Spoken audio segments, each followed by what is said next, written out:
ओम नमः भगवते वासुदेवाय। अंजनानंदनं वीरं जानकी स्वकनाशनं कपीशमख्यहंतारं वंदे लंका भयंकरम। प्रिय दर्शक बंधु, आपण जानिछंती कि काहींकि फाल्गुन मासर एही मंगलवार अमावास्या अन्य समस्त अमावास्या ठारू पृथक?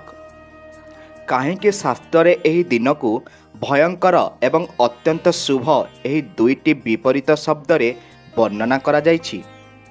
कौन आपण जानिछंती आपणक अजानतरे करा जाइथिबा एक छोट भूल किपरि आपणक परिवार उपरे दुर्भाग्यर कला बादल घटाई आनिपारे?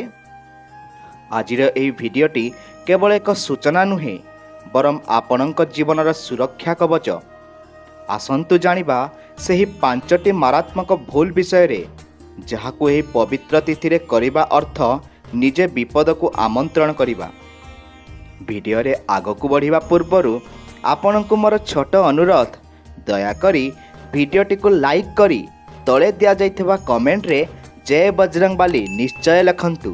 प्रभु आपनकू सबु संकट रो रक्षा करिवे। तेबे चलंतु भिडियोटी को संपूर्ण भावे देखिबा। विश्वास करंतु, फाल्गुन मासर शेष समय एवं चैत्रर आगमन पूर्वरु एही अमावास्या एक संधिक्षण। एही दिन आकाशरे चंद्र नथांती, किंतु शक्तिर प्रवाह शीर्षरे थाए। विशेष करी मंगलवार दिन एही तिथि पड़ुथिबारु एहाकू भौम अमावास्या मध्य कुहाଯାଏ। मंगल ग्रह हेउचंती शक्ति, रक्त एवं साहसर प्रतीक। आउ अमावास्या हेउची पितृपुरुषंक दिन। जेतेबेले एही दुईटीर संजोग हुए, सेतेबेले ब्रह्मांडरे एक अदृश्य आध्यात्मिक चाप सृष्टि होइथाए। एही समय रे आपणकर गोटिए भूल आपणक पितृपुरुष को असंतुष्ट करि पारे, किंबा शनि और मंगलंक कुदृष्टि आपणक उपरे पकाई पारे।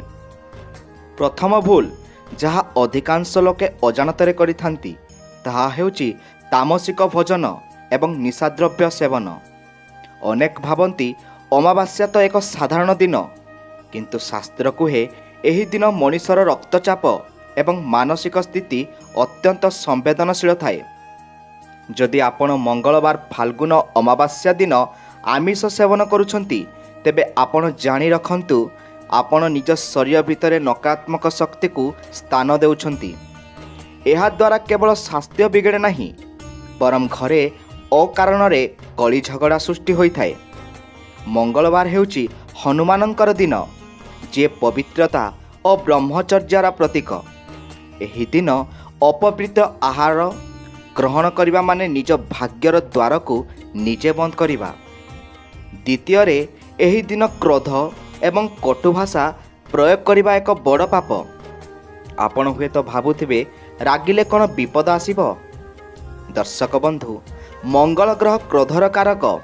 अमावास्या दिन पितृपुरुष माने वायु स्वरूप आम चारि पाखरे भ्रमण करती।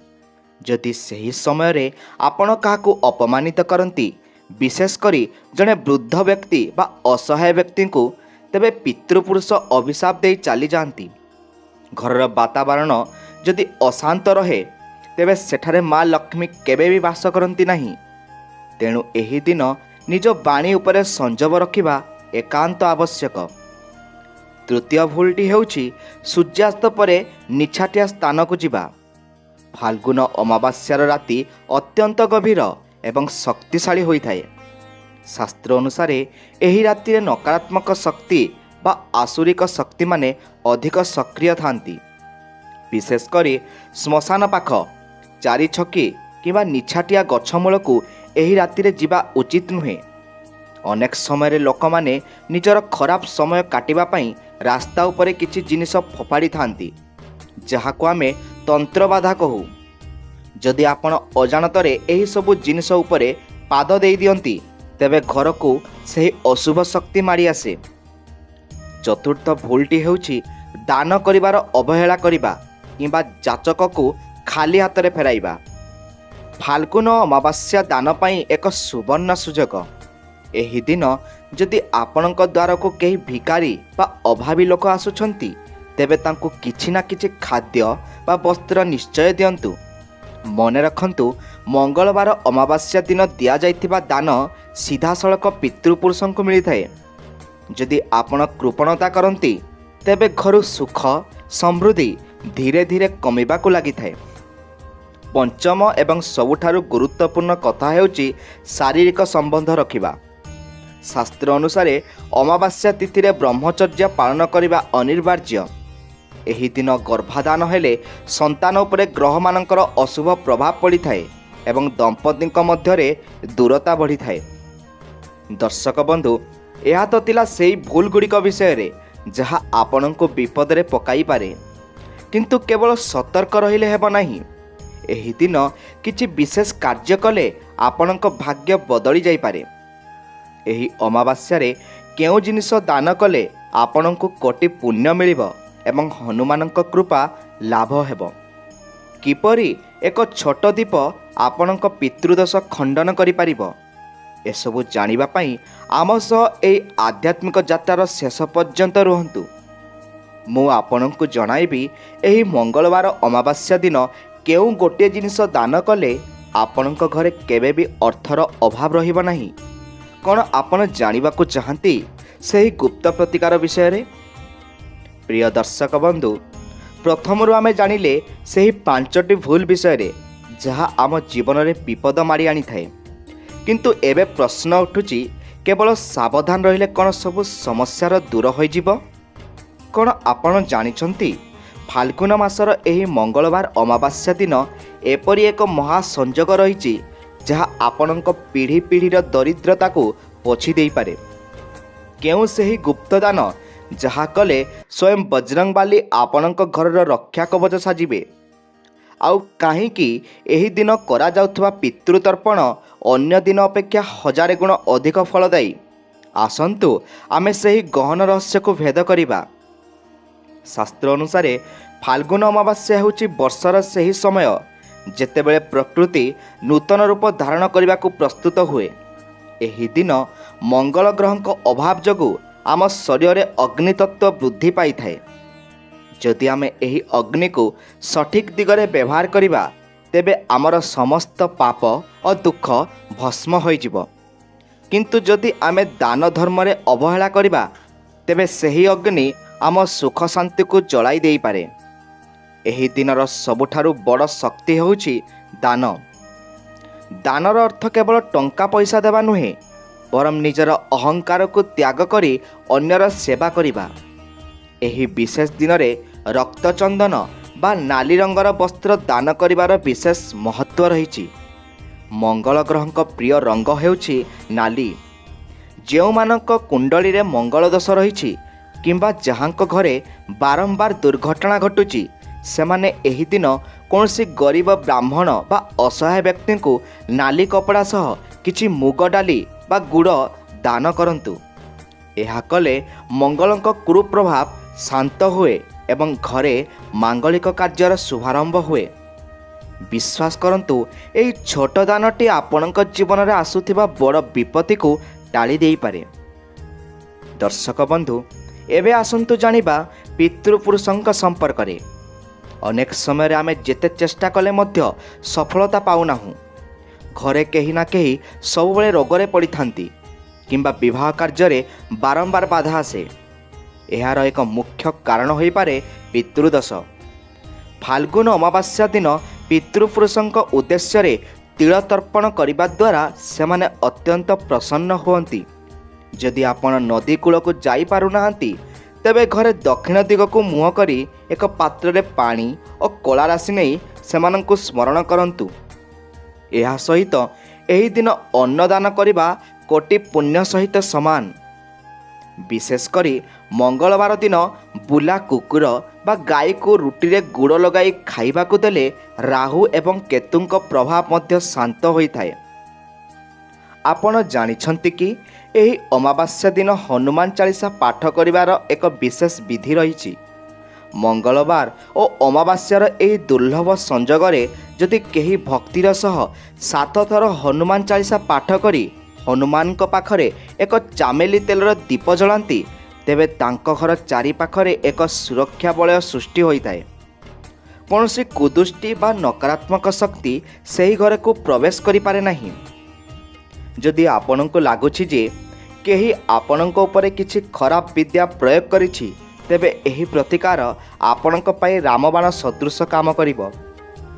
ଏହି ଦିନର ଆଉ ଏକ ମହତ୍ତ୍ୱପୂର୍ଣ୍ଣ ଦାନ ହେଉଛି ଛତା କିମ୍ବା ପାଦୁକା। ଫାଲ୍ଗୁନ ମାସରେ ଖରା ବଢ଼ିବାକୁ ଲାଗେ, ତେଣୁ ଜଣେ ଶୋଷିଲା ବ୍ୟକ୍ତିଙ୍କୁ ଜଳଦାନ କରିବା କିମ୍ବା କାହାର ପାଦକୁ ସୁରକ୍ଷା ଦେବା ପାଇଁ ଜୋତା ଚପଲ ଦାନ କରିବା ଶନିଦେବ ପ୍ରସନ୍ନ ହୋଇଥାନ୍ତି। ମନେ ରଖନ୍ତୁ, ଶନି ଏବଂ ମଙ୍ଗଳ ଯଦି ଏକାଠି ପ୍ରସନ୍ନ ହୋଇଯାଆନ୍ତି, ତେବେ ଜଣେ ଭିକାରୀ ମଧ୍ୟ ରାଜା ହୋଇପାରେ। କିନ୍ତୁ ସାବଧାନ, ଦାନ କରିବା ସମୟରେ ଗୋଟିଏ କଥା ସବୁବେଳେ ମନେ ରଖିବେ, ଆପଣଙ୍କ ମନରେ କେବେ ବି ଅହଙ୍କାର ଆସିବା ଉଚିତ ନୁହେଁ ଯେ ମୁଁ ଦାନ କରୁଛି। ଯଦି ଆପଣ ଗର୍ବ ସହ ଦାନ କରନ୍ତି, ତେବେ ସେହି ପୁଣ୍ୟ ନଷ୍ଟ ହୋଇଯାଏ। ଦାନ ସବୁବେଳେ ଗୁପ୍ତ ରହିବା ଶ୍ରେୟସ୍କର।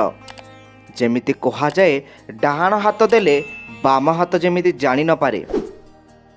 ଦର୍ଶକ ବନ୍ଧୁ, ଏହି ପବିତ୍ର ତିଥିରେ ଆପଣଙ୍କର ଗୋଟିଏ ସାଧାରଣ ଦୀପ ଦାନ କିପରି ଆପଣଙ୍କ ଅନ୍ଧକାରମୟ ଜୀବନକୁ ଆଲୋକିତ କରିବ? ଶାସ୍ତ୍ରରେ ଏମିତି କେଉଁ ଗଛ ବିଷୟରେ କୁହାଯାଇଛି ଯାହାକୁ ଏହି ଦିନ ପୂଜା କଲେ ସ୍ୱୟଂ ଭଗବାନ ବିଷ୍ଣୁଙ୍କ କୃପା ମିଳିଥାଏ? କ'ଣ ଆପଣ ଜାଣିବାକୁ ଚାହାନ୍ତି ସେହି ସର୍ବଶ୍ରେଷ୍ଠ ମହା ଉପାୟ ଯାହା କଲେ କେବେ ବି ଅର୍ଥର ଅଭାବ ରହିବ ନାହିଁ? ମୁଁ ଆପଣଙ୍କୁ କହିବି ସନ୍ଧ୍ୟା ସମୟରେ କରାଯାଉଥିବା ସେହି ଚମତ୍କାରୀ କାମ ବିଷୟରେ, ଯାହା ଆପଣଙ୍କ ଭାଗ୍ୟର ଚାବିକାଠି ପାଲଟିବ। ତେବେ ଦର୍ଶକ ବନ୍ଧୁ, ଚାଲନ୍ତୁ ଯିବା ଏହି ଯାତ୍ରାର ଶେଷ ପର୍ଯ୍ୟାୟକୁ। ଆପଣଙ୍କ ପାଇଁ ଏକ ପ୍ରଶ୍ନ, ଆପଣଙ୍କ ମତରେ ଦାନର ପ୍ରକୃତ ଅର୍ଥ କ'ଣ? ଆମକୁ କମେଣ୍ଟରେ ନିଶ୍ଚୟ ଜଣାନ୍ତୁ। ଯଦି ଆପଣଙ୍କୁ ଲାଗୁଛି ଏହି ସୂଚନା କାହାର ଜୀବନ ବଞ୍ଚାଇ ପାରିବ, ତେବେ ଏହାକୁ ଏବେ ହିଁ ସେୟାର କରନ୍ତୁ। ପ୍ରିୟ ଦର୍ଶକ ବନ୍ଧୁ, ଆମେ ଏହି ଆଧ୍ୟାତ୍ମିକ ଯାତ୍ରାର ସେହି ଶେଷ ପର୍ଯ୍ୟାୟରେ ପହଞ୍ଚିଛୁ, ଯେଉଁଠାରେ ମୁଁ ଆପଣଙ୍କୁ ଜଣାଇବି ସେହି ବ୍ରହ୍ମାସ୍ତ୍ର ସଦୃଶ ଉପାୟ ଯାହା ଆପଣଙ୍କ ଭାଗ୍ୟର ବନ୍ଦ କବାଟକୁ ଖୋଲିଦେବ। କ'ଣ ଆପଣ ଜାଣିଛନ୍ତି, ଫାଲ୍ଗୁନ ଅମାବାସ୍ୟା ସନ୍ଧ୍ୟାରେ କରାଯାଉଥିବା ଏକ ଛୋଟ ଦୀପଦାନ ଆପଣଙ୍କ ସାତ ପୁରୁଷଙ୍କୁ ନର୍କରୁ ମୁକ୍ତି ଦେଇପାରେ? କେଉଁ ସେହି ଗୁପ୍ତ ବୃକ୍ଷ ଯାହାକୁ ଏହି ମଙ୍ଗଳବାର ଦିନ ସ୍ପର୍ଶ କଲେ ଦାରିଦ୍ର୍ୟତା ସବୁଦିନ ପାଇଁ ଘରୁ ବିଦାୟ ନିଏ? ଆଉ ସବୁଠାରୁ ବଡ଼ ପ୍ରଶ୍ନ, ଏହି ରାତିରେ କେଉଁ ଜିନିଷକୁ ଘରକୁ ଆଣିଲେ ମା ଲକ୍ଷ୍ମୀ ସ୍ୱୟଂ ଆପଣଙ୍କ ଗୃହରେ ସ୍ଥାୟୀ ବାସ କରନ୍ତି? ଆସନ୍ତୁ ଏହି ପବିତ୍ର ରହସ୍ୟକୁ ଉନ୍ମୋଚନ କରିବା। ଶାସ୍ତ୍ର କୁହେ, ଅମାବାସ୍ୟାୟାମ୍ ପିତୃଗଣାଃ ଆଗଚ୍ଛନ୍ତି, ଅର୍ଥାତ୍ ଅମାବାସ୍ୟା ଦିନ ପିତୃପୁରୁଷମାନେ ଆଶା କରିଥାନ୍ତି ଯେ ସେମାନଙ୍କ ବଂଶଧରମାନେ ସେମାନଙ୍କ ପାଇଁ କିଛି ଶ୍ରଦ୍ଧା ଅର୍ପଣ କରିବେ। ଫାଲ୍ଗୁନ ମାସର ଏହି ବିଶେଷ ମଙ୍ଗଳବାର ଅମାବାସ୍ୟା ଦିନ ସନ୍ଧ୍ୟା ସମୟରେ ଯଦି ଆପଣ ଘରର ମୁଖ୍ୟ ଦ୍ୱାରରେ ଦୁଇ ପାର୍ଶ୍ୱରେ ଦୁଇଟି ସୋରିଷ ତେଲର ଦୀପ ଜଳାନ୍ତି, ତେବେ ପିତୃପୁରୁଷଙ୍କ ପଥ ଆଲୋକିତ ହୁଏ। ସେମାନେ ପ୍ରସନ୍ନ ହୋଇ ଆପଣଙ୍କୁ ଅଖଣ୍ଡ ସୌଭାଗ୍ୟର ବରଦାନ ଦିଅନ୍ତି। ମନେ ରଖନ୍ତୁ, ଯାହାଙ୍କ ଉପରେ ପିତୃପୁରୁଷଙ୍କ ଆଶୀର୍ବାଦ ଥାଏ, ଦୁନିଆର କୌଣସି ଗ୍ରହ ଦୋଷ ତାଙ୍କର କିଛି ଅନିଷ୍ଟ କରିପାରେ ନାହିଁ। ଏବେ ଆସନ୍ତୁ ସେହି ଗୁପ୍ତ ଉପାୟ ବିଷୟରେ ଜାଣିବା, ଯାହା ମଙ୍ଗଳବାର ଅମାବାସ୍ୟା ପାଇଁ ସବୁଠାରୁ ଶକ୍ତିଶାଳୀ। ଶାସ୍ତ୍ର ଅନୁସାରେ ଏହି ଦିନ ଅଶ୍ୱସ୍ଥ ବୃକ୍ଷ ବା ବରଗଛ ମୂଳେ ଏକ ଚଉମୁଖୀ ଦୀପ ଜଳାଇବା ଅତ୍ୟନ୍ତ ଶୁଭ। କୁହାଯାଏ, ଅମାବାସ୍ୟା ଦିନ ଏହି ଗଛରେ ଭଗବାନ ବିଷ୍ଣୁ ଏବଂ ମା ଲକ୍ଷ୍ମୀଙ୍କର ବାସ ଥାଏ।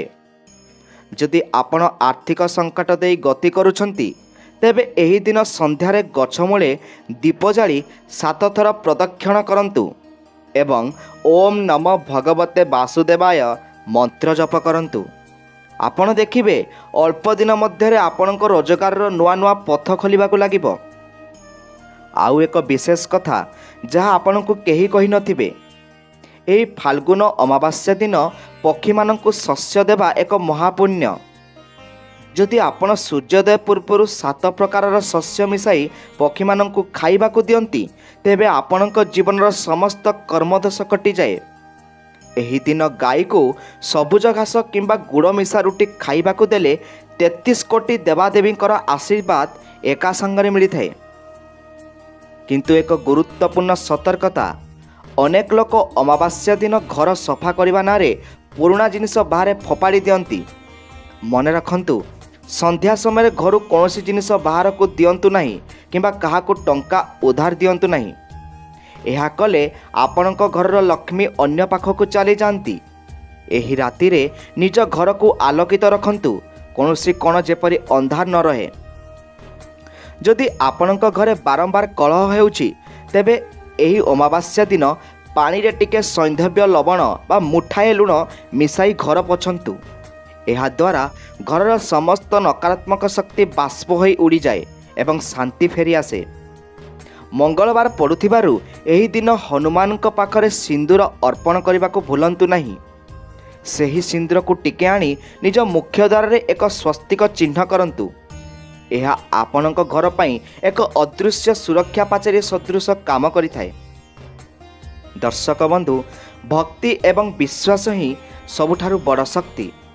ଶାସ୍ତ୍ରରେ କୁହାଯାଇଥିବା ଏହିସବୁ ନିୟମ କେବଳ ପରମ୍ପରା ନୁହେଁ, ଏହା ହେଉଛି ଆମ ଋଷିମୁନିଙ୍କ ଗଭୀର ବିଜ୍ଞାନ। ଏହି ଫାଲ୍ଗୁନ ଅମାବାସ୍ୟା ଆପଣଙ୍କ ପାଇଁ ଶୁଭମୟ ହେଉ, ଆପଣଙ୍କ ପରିବାର ବିପଦମୁକ୍ତ ରହୁ, ଏହା ହିଁ ପ୍ରଭୁଙ୍କ ପାଖରେ ପ୍ରାର୍ଥନା। ଶେଷରେ ଗୋଟିଏ କଥା ମନେ ରଖନ୍ତୁ, ଦୁର୍ଭାଗ୍ୟକୁ ସୌଭାଗ୍ୟରେ ବଦଳାଇବା ପାଇଁ କେବଳ ଗୋଟିଏ ପବିତ୍ର ସଂକଳ୍ପ ଯଥେଷ୍ଟ। ଆଜିଠାରୁ ହିଁ ମନରୁ କ୍ରୋଧ, ଘୃଣା ଏବଂ ଅହଙ୍କାର ତ୍ୟାଗ କରି ଶ୍ରଦ୍ଧାର ପଥ ଆପଣାନ୍ତୁ।